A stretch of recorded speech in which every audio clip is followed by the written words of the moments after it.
Good morning girls, first year. हम पढ़ रहे हैं हमारे कंपलसरी इंग्लिश में चैप्टर्स चल रहे हैं हमारे। अभी पहले मैंने 3 चैप्टर आप लोगों को पढ़ाए हैं, तो चैप्टर पढ़ने के लिए आपके सामने चैप्टर का होना बहुत ही ज़्यादा ज़रूरी होता है। ठीक है, तो आज मैं आपको इस तरीके से पढ़ा रही हूँ ताकि आपके सामने चैप्टर भी हो और आप लाइन टू लाइन समझ सकें। ठीक है, तो हमने पढ़ा था कि एक हमने पोएम पढ़ी है। ठीक है, पोएम अपनी पढ़ी थी हमने अनवांटेड गर्ल। ठीक है, और मैं आपको दिखा देती हूँ आज बुक के अंदर। आप लोगों के पास बुक है कि नहीं है मुझे ध्यान नहीं है, लेकिन फिर भी मैं आप लोगों को एक बार बुक में अच्छे से दिखा देती हूँ। ठीक है, तो हम यहाँ से हमारा शुरू कर रहे हैं। ये हमारी बुक है। ठीक है, आपकी जो बुक है इंग्लिश की कंपलसरी की बुक है जो आपके सामने है। ठीक है, मैं आपको स्टार्टिंग से बुक की फ़ोटो भी दिखा देती हूँ। ये आपकी बुक है। ठीक है, ओके। इसमें हम पढ़ रहे हैं हमारा कंप्रहेंशन स्किल। ठीक है, कंप्रहेंशन स्किल्स जो ये है पार्ट 3 आपका कंप्रहेंशन स्किल। ठीक है, पार्ट 3 में हम पढ़ रहे हैं। हमारे पास जो है पोएम पढ़ रहे हैं हमने। ठीक है, हमारी पहली पोएम जो है हमारी ये वाली है। ठीक है, आपके कोर्स में जो पोएम है वो कौन सी है? Voice of unwanted girl. ठीक है, तो हमने ये पोएम पढ़ी। मैंने इसकी फ़ोटो भी आप लोगों को क्लिक करके सेंड कर दी है, और इसके मैंने आपको यहाँ तक मैंने आपको फिलिंग द ब्लैंक्स यहाँ तक मैंने आपको कंप्लीट करवा दिया है। ठीक है, उसके बाद में हमने पढ़ा था कि हमारी एक स्टोरी पढ़ी थी हमने। ठीक है, ये वाली स्टोरी हमने पढ़ी, द नाइट ट्रेन एट ड्योली। ठीक है, गौर से देख लीजिए आप, फ़ोटो भी मैं इसकी भेज चुकी हूँ। हमने ये स्टोरी पढ़ी।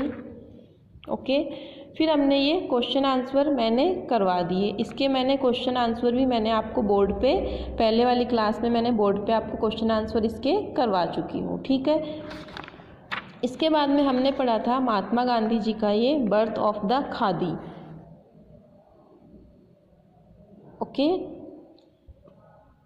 मैंने ये नोट्स करवाए हैं आपको, और इसके क्वेश्चन आंसर आपको मैंने करने के लिए भी कहा है। ठीक है, कुछ गर्ल्स ने कर लिए होंगे, लेकिन अगर अभी तक आप लोगों ने नहीं किया है तो मैं नेक्स्ट क्लास के अंदर इसके क्वेश्चन आंसर आपको कॉपी के अंदर या फिर जैसे भी होगा मैं आपको सेंड कर दूँगी व्हाट्सएप के ऊपर। ठीक है, आज हम पढ़ेंगे हमारा जो नेक्स्ट चैप्टर है ट्रस्ट विद डेस्टिनी।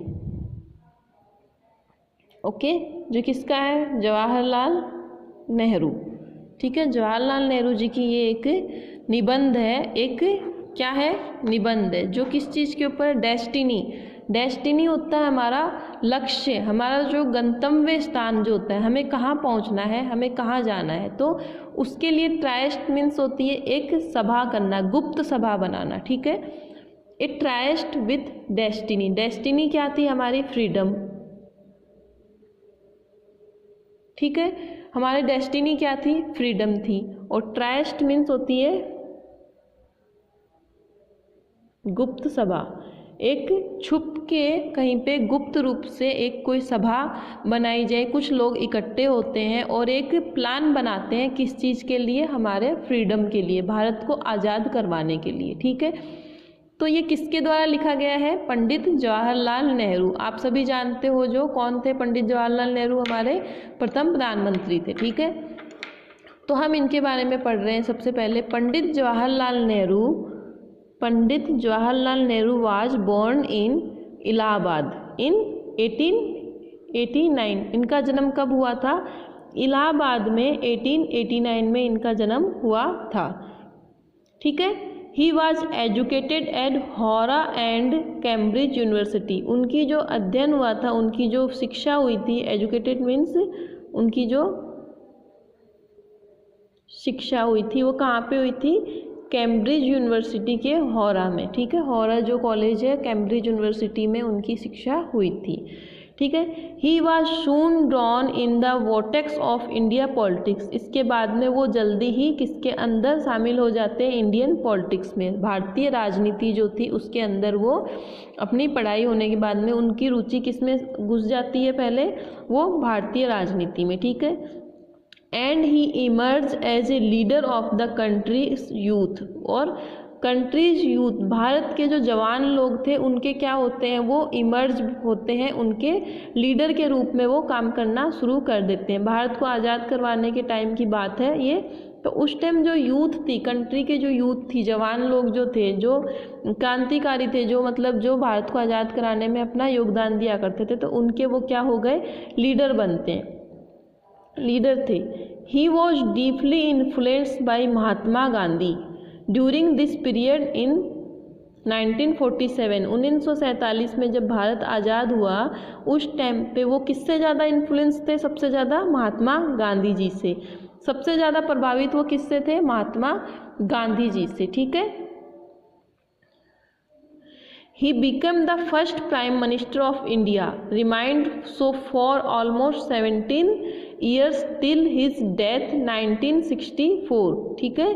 कितने सालों तक उन्होंने, कम से कम उन्होंने 17 सालों तक वहाँ पे भारत के प्रधानमंत्री होने का जो वो रहे थे, भारत के प्रधानमंत्री, फर्स्ट प्राइम मिनिस्टर थे वो वहाँ अपने भारत के, और जब तक रहे वो, जब तक उनकी मृत्यु नहीं हुई 1964 तक, ठीक है।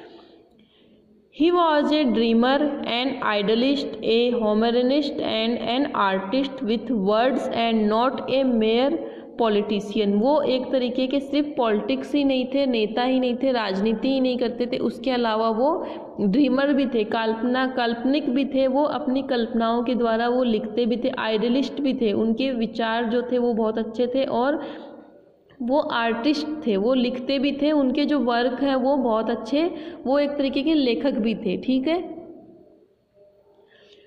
His writings are speeches merge with his life and his life merge with the life of the nation। क्या कहा जा रहा है, उनकी जो लिखने का जो काम था, वो उनकी जो भाषण और जो वो लिखा करते थे वो किस में, उनकी लाइफ में मर्ज होती थी, उनकी लाइफ में शामिल थी, और उनकी लाइफ किस में शामिल थी, राष्ट्र के प्रति उनकी लाइफ शामिल थी। His elegant poetical prose is best captured in letters from the father of his daughter। father of his daughter, एक पिता का बेटी के द्वारा लिखे गए जो लेटर थे, जब वो जेल में थे तो अपनी बेटी को, इंदिरा गांधी को, वो क्या किया करते थे, लेटर लिखा करते थे, ठीक है। तो लेटर के अंदर वो जो पोयम लिखा करते थे, कविताएं लिखते थे, प्रोज लिखते थे, वो बहुत ही अच्छे, मतलब एलिजेंट पोइटिकल थे, वो बहुत ही अच्छे प्रोज कविताएं जो लिखा करते थे वो अपनी बेटी को, वो बहुत ही अच्छे तरीके की थी, ठीक है। हिज ऑटोबायोग्राफी, उनकी जो ऑटोबायोग्राफी किसको कहते हैं, खुद की जीवनी,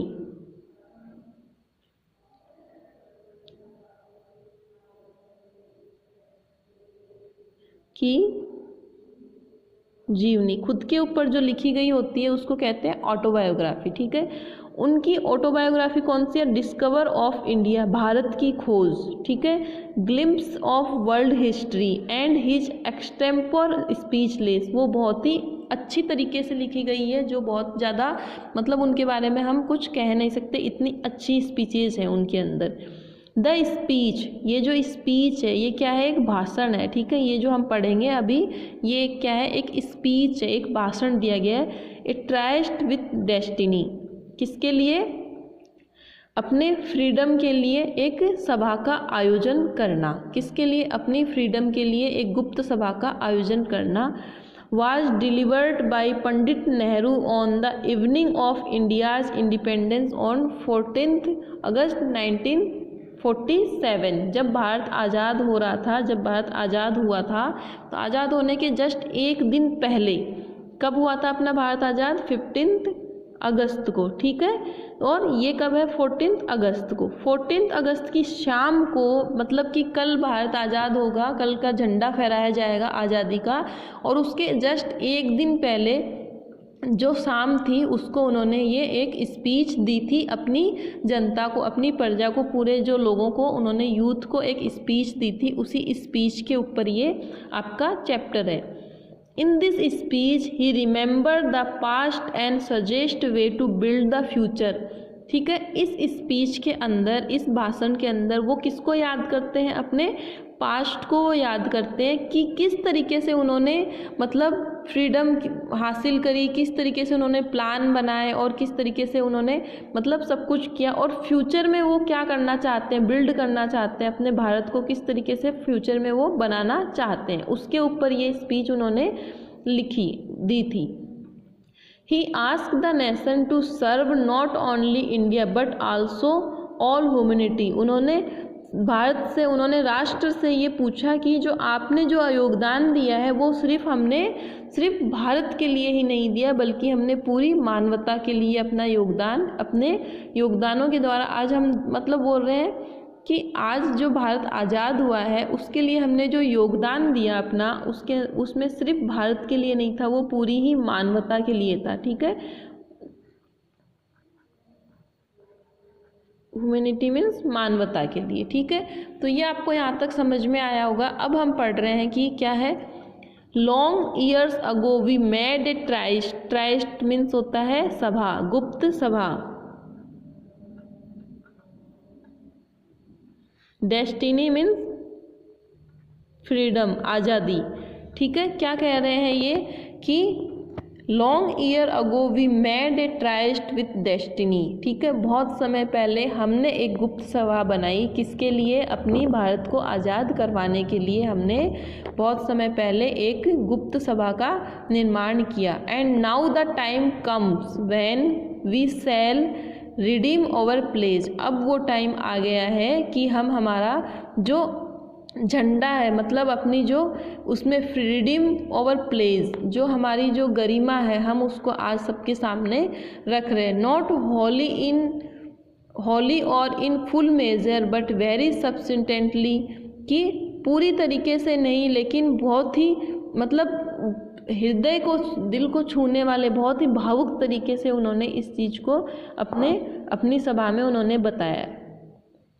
at the stroke of the mid night hover when the world sleep. अब क्या बता रहे हैं, at the stroke of mid night hover, जब आधी रात के टाइम का जो वक्त था, आधी रात के समय का जो वक्त था, उसमें क्या बोल रहे हैं कि उसमें जब पूरा राष्ट्र सो रहा था, जब पूरा राष्ट्र किसमें, नींद में सोया हुआ, तो हमने क्या किया वहाँ पे, व्हेन द वर्ल्ड स्लीप, जब पूरा राष्ट्र, पूरा देश जब सो रहा था, India will awake to life and freedom. Bharat क्या था उस टाइम पे, जग रहा था, किस चीज़ के लिए, अपने जीवन के लिए और अपनी फ्रीडम के लिए, अपनी आज़ादी के लिए। ठीक है, तो ये कह रहे हैं कि बहुत समय पहले हमने एक सभा का निर्माण किया, गुप्त सभा का निर्माण किया था, और आज वो समय आ गया है कि उसका रिजल्ट हमारे सामने है, उसकी गरिमा हमारे सामने है, और हम आज भारत का झंडा फहराने जा रहे हैं, और पूरे तरीके से हमने अपना उसमें योगदान दिया। तो कह रहे एट द स्ट्रोक, उस टाइम पे, आधी रात के समय पे, जब पूरा विश्व सोया हुआ था, तो इंडिया क्या कर रहा था, अपनी फ्रीडम के लिए जग रहा था। ठीक है, यहाँ तक आप लोगों को समझ में आया। A movement comes which comes but rarely in history when we step out from the old to the new, when the age and when the soul of a nation long suppressed find utterance. ठीक है, अब क्या बोल रहे हैं, India will awake of life and freedom. Bharat जो है अपनी जीवन और अपनी जिंदगियों के लिए और अपनी आज़ादी के लिए जग रहा था। ए मोमेंट कम, एक समय ऐसा आया, कब, तब एक समय ऐसा आया, विच comes but rarely in history, जो इतिहास में फिर से शायद ही कभी, बहुत ही कम कभी आएगा। When we step out from the, जब हमने एक स्टेप उठाया, जब हमने एक अपना कदम उठाया, from the old to the new, पुराने से नए की तरफ बढ़ने के लिए, कुछ परिवर्तन करने के लिए, जो इतिहास में पहले कभी ऐसा मोमेंट नहीं आया था, वैसा एक मोमेंट आया जब हमने कुछ स्टेप्स, हम लोगों ने एक स्टेप उठाया पुराने से नए की तरफ बढ़ने के लिए। व्हेन द एज एंड, और जो पुरानी जो उम्र जो लोगों की जो चली आ रही थी, उसका पुरानी जो ब्रिटिश काल के जो लोगों की जो रीतियाँ, जो उनके जुल्म वगैरह चले आ रहे थे, उनका एंड करने के लिए। And when the soul of nation, और उस टाइम पे राष्ट्र की जो आत्मा है उसको क्या करना था, हमने पूरी तरीके से उसको चेंज करने की सोच ली थी। ठीक है, It is fitting that at this solemn moment we take the pledge of dedication to the service of India and her people and the still large cause of humanity। तो क्या कह रहे हैं अब वो कि it is fitting that the Solomon movement, ये एक ऐसा मूवमेंट था, एक ऐसा समय था, एक ऐसा मतलब बहुत ही इम्पोर्टेंट टाइम था ये ऐसा। वी टेक द प्लेज, हमने गरिमा के साथ, हमने मतलब अपने आप को बहुत ही ज़्यादा डेडिकेशन के साथ, हमने अपना पूरा उसके अंदर रुचि के साथ और अपने पूरे क्षमता के साथ क्या किया हमने, to serve of India. India जो है किस, इंडिया के लिए हर लिखा गया है क्योंकि भारत माता कहा जाता है, कि हमने भारत माता के लिए अपने आप को न्यौछावर कर दिया। हमने पूरे डेडिकेशन के साथ, पूरी निष्ठा के साथ और पूरे स्वाभिमान के साथ हमने भारत माता के लिए और भारत माता के जो बच्चे हैं people and the still large cause of humanity, और बड़ी मात्रा में जो मानवता है उसके लिए हमने अपने आप को न्यौछावर करने की उस टाइम पे हमने बहुत ही डेडिकेशन के साथ ये चीज़ हमने सोच ली थी। तो ठीक है, हमने यहाँ तक पढ़ा। इसमें अभी आप लोगों को ये समझ में आया, इतना पैराग्राफ आप लोगों को अच्छे से समझ में आया होगा। मैं एक बार फिर से रिवाइज कर रही हूँ शॉर्ट टाइप में इसमें, कि क्या कह रहे हैं, नेहरू जी एक स्पीच दे रहे हैं, कब दे रहे हैं, 1947 की 14 अगस्त की शाम को। उस स्पीच में वो अपने पुराने अनुभवों को सामने रख रहे हैं जनता के। कौन से अनुभव, जब भारत को आज़ाद करवाने के लिए उन्होंने अपनी लाइफ में जो स्ट्रगल किया, लोगों ने जो योगदान दिया उसके ऊपर। ठीक है, तो कह रहे हैं कि बहुत समय पहले जब आधी रात को पूरा विश्व जब सोया हुआ था तो हम जग रहे थे, इंडिया जग रहा था। इंडिया मीन्स हम हो गए, किसके लिए, फ्रीडम के लिए, भारत की आज़ादी के लिए। तो उस टाइम पे हमने एक क्या की, कुछ लोगों को इकट्ठा करके हमने एक सभा बनाई। ठीक है, हमने कुछ प्लान्स बनाए, किस चीज़ के लिए, भारत को आज़ादी दिलाने के लिए। ठीक है, और वो प्लान ऐसे थे कि हमने स्टेप उठाया जो हिस्ट्री में, इतिहास में इससे पहले कभी ऐसा हुआ नहीं था। वो स्टेप्स थे देश को बदलने के लिए, नई जनरेशन को मतलब एक्टिव करने के लिए, और पूरे विश्व, अपने इंडिया को, नेशन की सोल जो आत्मा थी उसको चेंज करने के लिए, जो अंग्रेज़ों के द्वारा प्रताड़ित किए जा रहे थे, अंग्रेज़ों के द्वारा तकलीफ़ें दिए जा रही थी, उन सब का अंत करने के लिए। ठीक है, और उसके लिए वो कह रहे हैं कि उसके लिए हम लोगों ने भारत माता के लिए और भारत माता के जो बच्चे हैं, पीपल है, उनके लिए तथा मानवता के लिए हमने अपने आप को पूरी तरीके से, अपनी सर्विस, जो हमारा जो कार्य था, हमने उसमें पूरी तरीके से उसमें लगा दिया। ठीक है,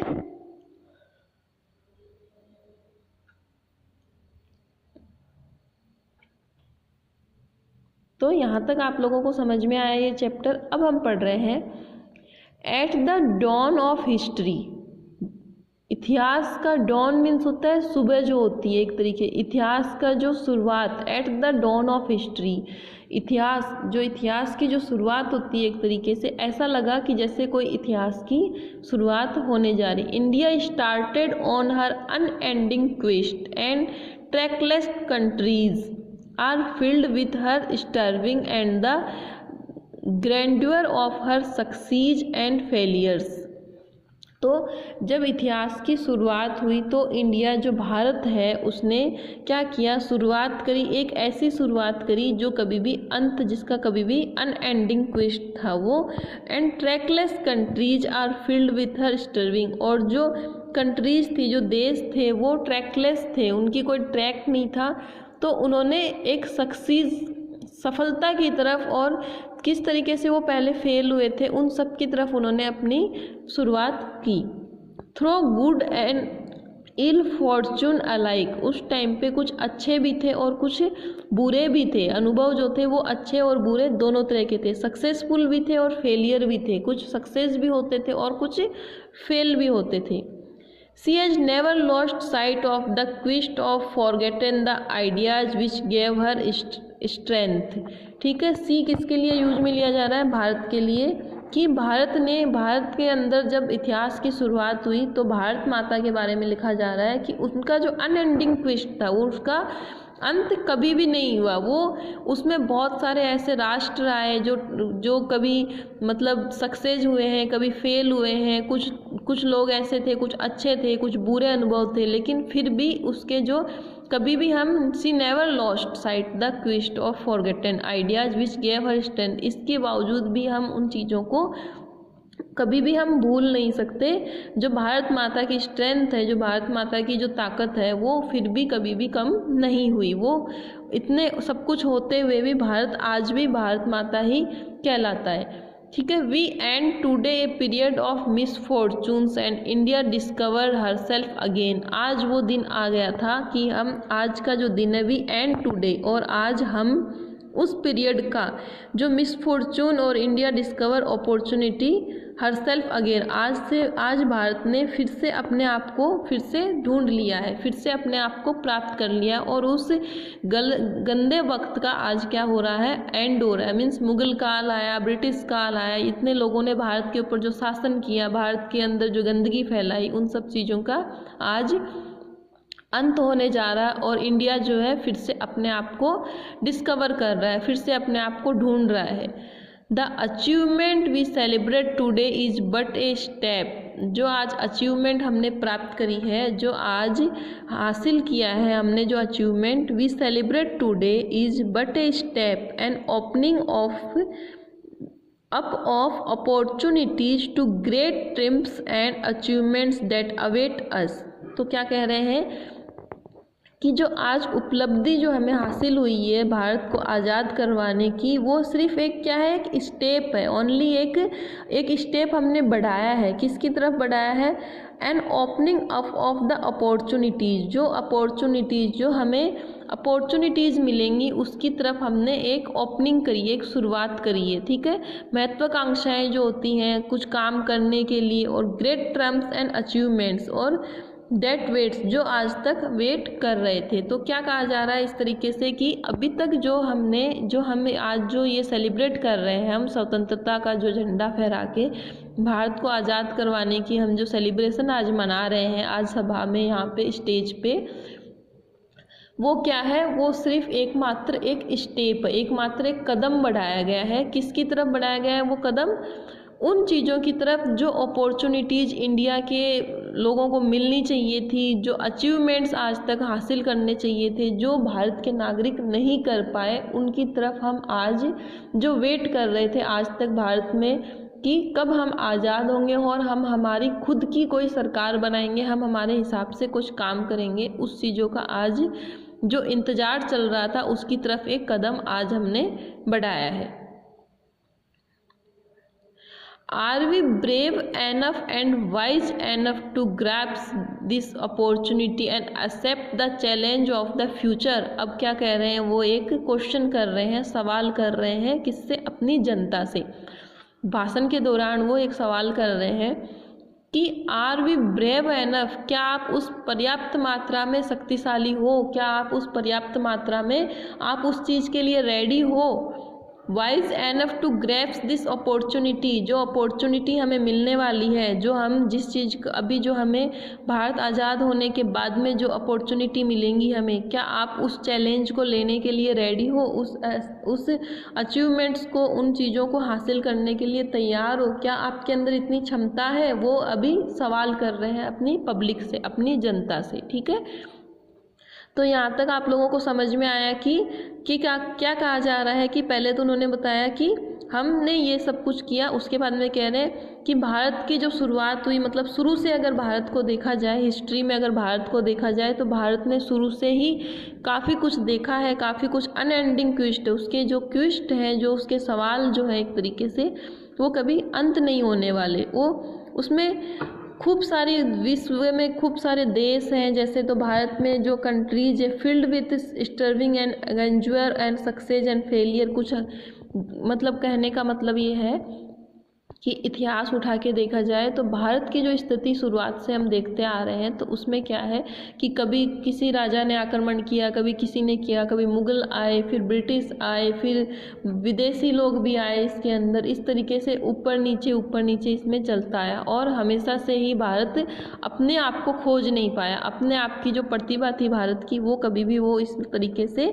खोज नहीं पाया। लेकिन आज उस चीज़ का अंत हुआ है। आज वो समय आ गया है कि हमने अब भारत को खोज निकाला है, हमने भारत को आज़ाद किया है।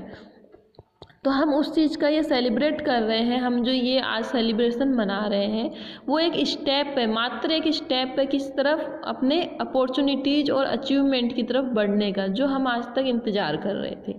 अब वो एक सवाल करते हैं कि we are brave enough and wise, हम क्या इतने मतलब सुदृढ़ हैं, इतने शक्तिशाली हैं, इतनी क्षमता है हमारे अंदर कि हम आने वाली चीज़ों को हैंडल कर पाएँ। आने वाली चीज़ें मीन्स भारत में आज़ाद होने के बाद में जो अपॉर्चुनिटीज़, जो कर्तव्य आएंगे वो हम हैंडल कर पाएंगे।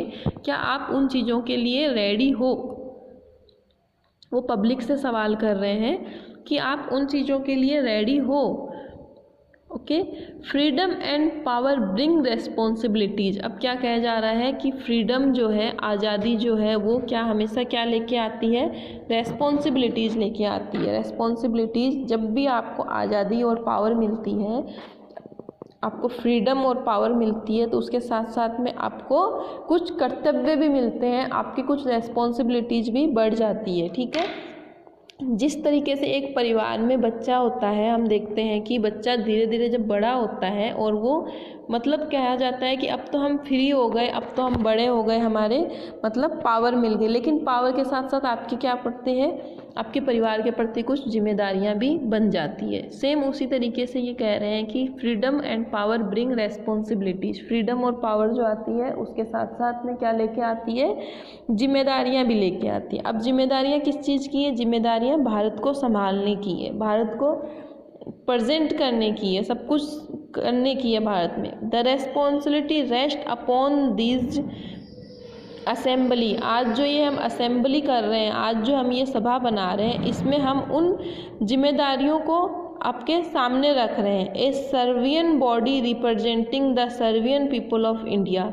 क्या कहा जा रहा है कि एक सर्वियन बॉडी, एक अच्छा दिमाग और अच्छे मस्तिष्क का निर्माण करने वाला शरीर ही पूरे भारत को रिप्रेजेंट कर सकता है, इंडिया को रिप्रेजेंट कर सकता है, पूरे इंडिया को संभाल सकता है।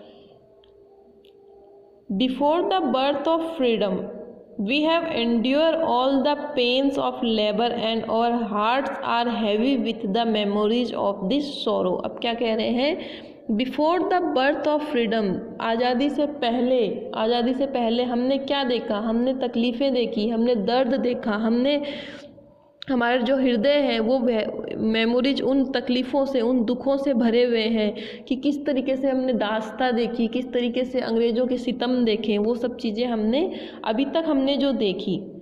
सम of those pains continue even now. कुछ उनमें से जो तकलीफ़ें हैं वो आज भी कंटिन्यू हैं। कुछ जैसे फ्रीडम फाइटर्स थे, कुछ लोगों के परिवार वालों की डेथ हुई, कुछ लोग जो फ्रीडम फाइटर्स थे उनकी वो शहीद हो गए। तो कुछ चीज़ें ऐसी हैं जो some of those pains continue even now, उनमें से कुछ जो तकलीफ़ें हैं वो आज भी कंटिन्यू हैं, आज भी हमारे साथ कंटिन्यू चल रही, नेवरथलेस, जो कभी भी ख़त्म नहीं हो सकती।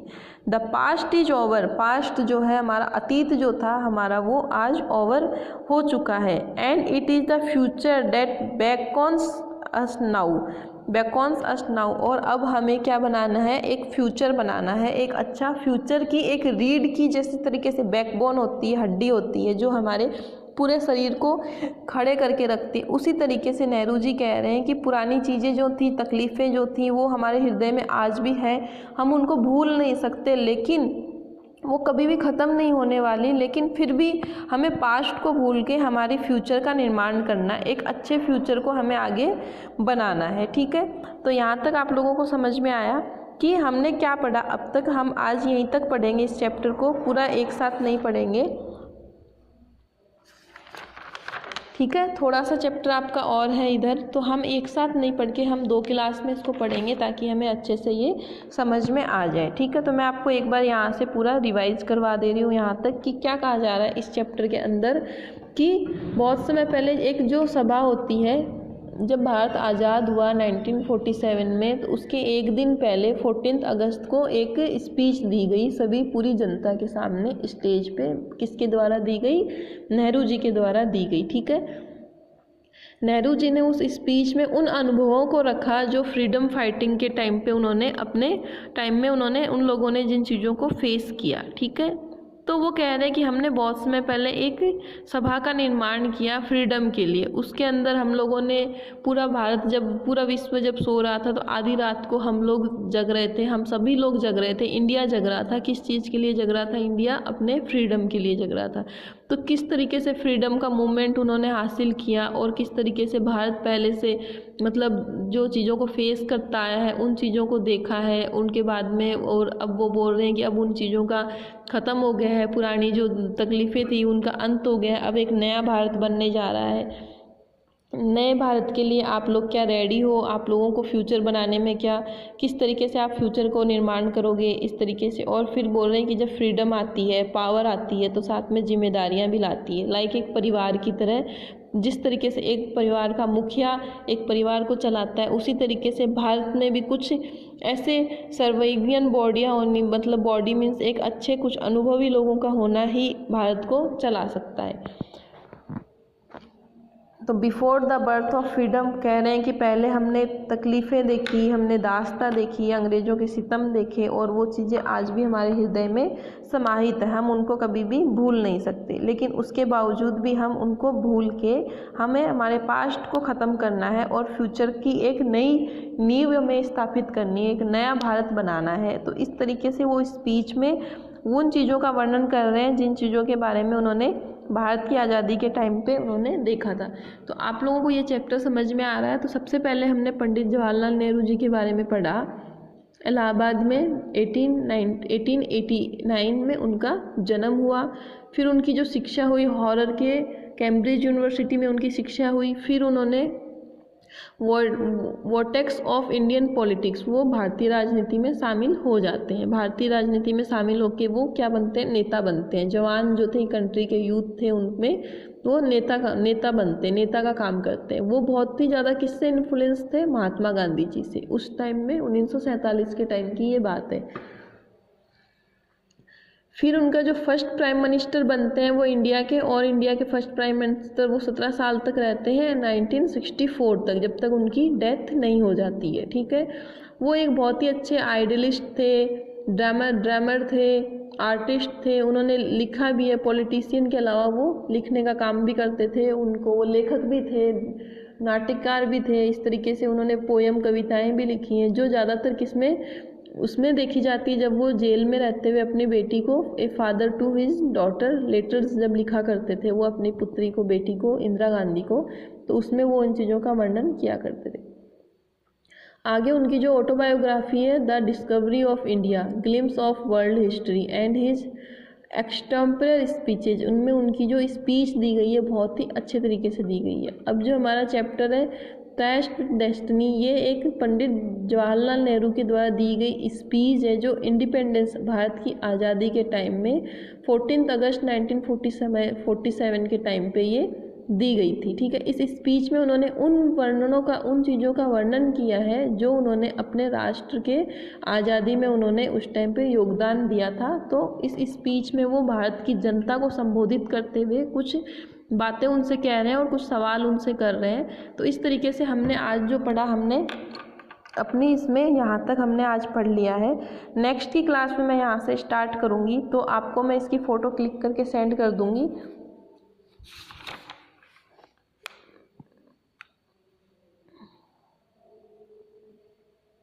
ओके, आप देख सकते हो इसमें, यहाँ आपका चैप्टर ख़त्म हो रहा है।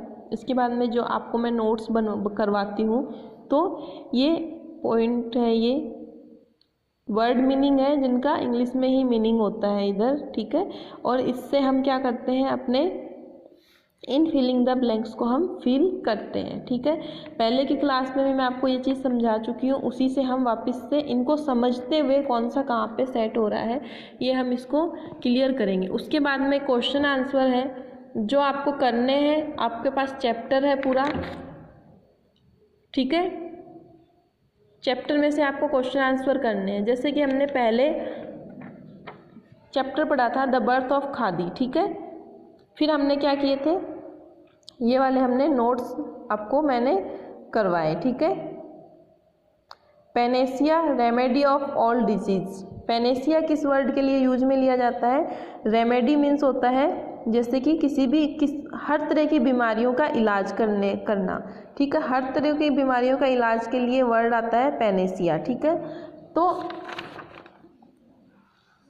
तो इसमें ये है कि Mother Teresa motto in life was to provide a panacea for the poor and the needy. Poor गरीबी और ज़रूरतमंद जो लोग हैं वो भी क्या, गरीबी भी एक तरीके की बीमारी होती है, तो बीमारी का इलाज करना। क्वेश्चन आंसर आपके पास है, ये देख लीजिए आप इसमें। Where does M.K. Gandhi describe handloom? ठीक है, M.K. गांधी ने हैंडलूम कहाँ पे डिस्क्राइब किया था? तो आपके पास है सत्याग्रह आश्रम फाउंड एट द साबरमती। ठीक है, यहाँ पे उन्होंने अपने आश्रम बनाए थे। ठीक है, इस तरीके से आपके आगे के क्वेश्चन है what was the difficulty faced by them after introducing handloom at Sabarmati. Sabarmati नदी के किनारे जब उन्होंने हैंडलूम को बनाना शुरू किया तो उनके सामने कौन कौन सी परिस्थितियाँ, कौन कौन सी वो कठिनाइयाँ सामने आई। मैं आपको क्वेश्चन समझा रही हूँ, आपको करना खुद को है। What does Gandhi mean by word of experience? Word of experience का मतलब गांधी जी के द्वारा क्या है?